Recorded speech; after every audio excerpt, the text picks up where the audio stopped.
poles, one on each corner of the chair. They were just going to raise her chair up, when she said, "Yu Tai Tai, Lady Yu, I give you and your daughters special favor, and give you a red chair with red cord that I have given to only a few people." The Young Empress looked at us, which I understood at once meant for us to kowtow to her, which we did, and waited until the Empress got into hers. Then we went to search for ours. To my surprise, our own eunuchs were standing waiting beside our chairs. On the poles I noticed that my name was written, and I asked our eunuch the reason. He said that Her Majesty gave the order the night before. It was a lovely ride going to the top of the hill. I saw Her Majesty's chair in front, and the Young Empress's. They looked to me quite dangerous in ascending that way, and the men at the back of the chair had to raise the poles above their heads so as to make the chair the same level in ascending. I was quite nervous, and was very much afraid that they might fall off and injure me. Our eunuchs were walking beside our chairs. I said to one of them that I was afraid the chair bearers might slip. He told me to look back of my chair, which I did, and to my surprise they had the poles raised up also above their heads, and I did not feel it at all. He told me that these chair bearers practice for such purposes, and that there was no danger at all. It made my heart stop beating looking back and seeing the other court ladies in their chairs way below mine, the eunuchs and servant girls walking, for fear I might fall off at any time. At last we arrived at the top of the hill. We helped Her Majesty to alight, and followed her into the most lovely building I ever saw, the best one in the Summer Palace to my idea. Name of this pavilion, Qing Fo Ke. This palace had only 2 rooms, with windows on every side. One could see everywhere. Her Majesty used one large one to take her luncheon in, and the other as a toilet room.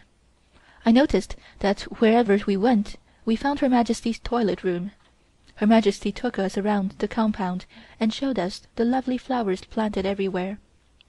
One of the young eunuchs told me that Her Majesty's dainties were ready. That was my first day of real work. I went out and found 2 large yellow boxes of different kinds of candies and fruits, as I have before mentioned. I carried 2 plates at a time and finished in 9 times, placing them on a square table near her. She was talking to my mother then about flowers. I noticed that although she was talking, she was watching me at the same time. I placed the plates upon the table very carefully, and already having noticed the day before what were her favorite dishes, and placed these near her, she smiled at me and said, "You have done it very nicely, and how do you know that these are my favorites and have placed them near me? Who told you?" I replied that no one had told me anything, and that I had noticed the day before what Lao Tzu Tsung liked. According to the Manchu custom, one must address a superior, or one's parents, in the 3rd person. Her Majesty said, "I can see you use your heart in everything." In China, people say heart instead of head, and are not like the crowd I have here. They haven't the brains of a bird. She was soon busy eating, and gave me some candies, and told me to eat right there in her presence. Of course, I never forgot to thank her, for I thought I had rather thank her too much than too little. She told me, "Whenever I give you small things, you need not kowtow. Just say 谢老祖宗赏, thank the old ancestor. That is enough." After a little while she finished eating, and told me to take the dishes away. She said, "Today is your day, so these things are yours. Take them out and sit down on the veranda and enjoy yourself. You see I could not eat all. There are lots of things left.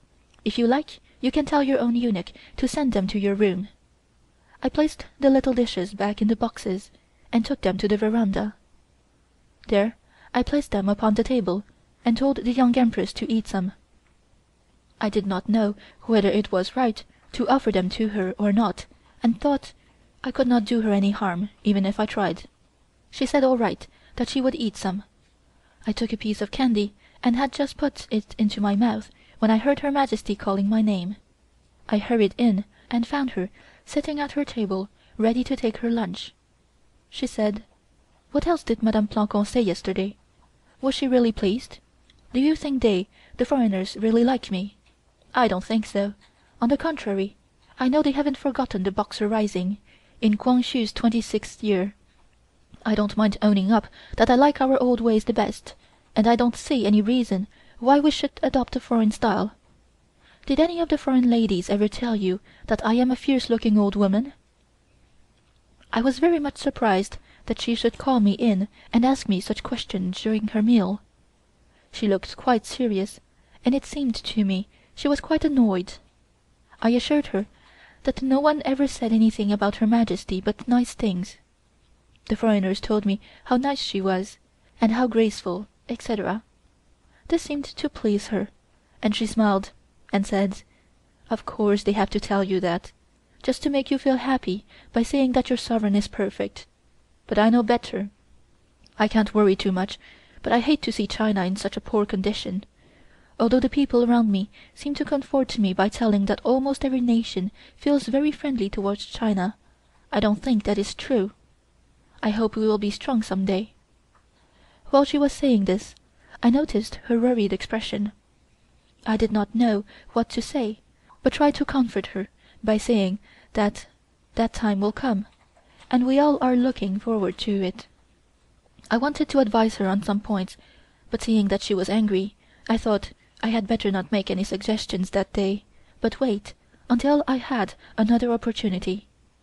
I felt sorry for her, and would have given anything in the world to help her by telling what the general opinion of her was, so as to let her know the truth, which no one dared to tell her. Something told me to be silent. I kept thinking all the time she was talking to me, and finally made up my mind that the time was not yet ripe for me to make any suggestion. I had grown to love her very much, so I wanted to take care not to offend her. That would probably finish my ambition. I wanted to study her first thoroughly, and then try to influence her to reform China. I stood all the time while she was eating. She got up from the table and handed me her napkin. This napkin was made of a piece of silk a yard square, woven in many colors. One corner was turned in, and a golden butterfly was fastened to it. It had a hook at the back of this butterfly, so as to hook on her collar. She said, "I am sure you must be hungry. Go and tell the Young Empress and the rest of the people to come and eat. You can eat anything you want from these tables, so eat all you can." I was very, very hungry. Just imagine, I had been up since 5 o'clock and had only a light breakfast, and had walked a great deal. It was almost noon when Her Majesty sat down at her table. She ate so slowly too. While I stood there talking to her, I thought she would never finish. She ate a good meal.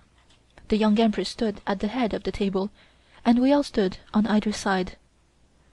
We did not like to be forward, so we stood at the other end of the table. The food was very much the same as the first day we were there. Her Majesty came out from the inner room, had just finished washing her face and hands, and had changed into another gown. This one was simple, but very pretty. It was woven with pink and grey raw silks, which gave it a changeable light whenever she moved. She came out and said, "I want to see you people eat. Why is it that you are standing at the end of the table? The best dishes are not there. All of you, come over here and eat near the Young Empress." So we moved from our end of the table to the other. Her Majesty stood near me, and pointed to a smoked fish and wanted me to try it, as it was her favorite, and said, "Make yourselves at home. You know you have to fight your own battles here with this crowd. Of course, you can come and tell me if anyone does not treat you fair." Her Majesty then went out, saying that she would walk a bit. I noticed that some of the court ladies did not look pleased, seeing that Her Majesty paid so much attention to us. I could see they were a little jealous of me, but that did not worry me in the least. After we got through our luncheon, I followed the Young Empress, for it was all so new to me, and I did not know what I must do, whether to join Her Majesty or not. After